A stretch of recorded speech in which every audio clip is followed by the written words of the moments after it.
l'Espagne rejette le Conseil de paix de Trump. Une décision souveraine qui bouleverse les plans internationaux. Le Premier ministre espagnol Pedro Sánchez a annoncé le refus de son pays de rejoindre le Conseil de paix, parrainé par le président américain Donald Trump, affirmant que cette décision a été prise après de larges consultations avec plusieurs partenaires européens et internationaux. S'exprimant à l'issue du sommet de l'Union européenne à Bruxelles, Sánchez a déclaré que l'Espagne apprécie l'invitation, mais préfère la décliner par attachement au multilatéralisme, au système des Nations Unies et au respect du droit international.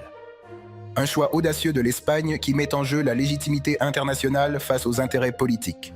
Il a souligné que l'exclusion délibérée de l'autorité palestinienne de ce conseil constitue l'un des principaux motifs du refus espagnol, estimant qu'aucune initiative concernant Gaza ou l'avenir de la Palestine ne peut être crédible sans les Palestiniens eux-mêmes. Sánchez refuse un conseil qui craint les Palestiniens et agit en dehors de l'ONU. Selon les observateurs, cette position traduit une vision stratégique claire, rejetant les initiatives unilatérales menées en dehors des cadres internationaux.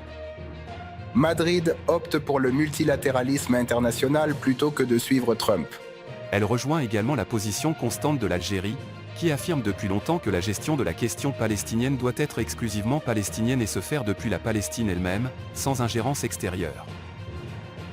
La position espagnole reflète la même vision que l'Algérie défend depuis le début.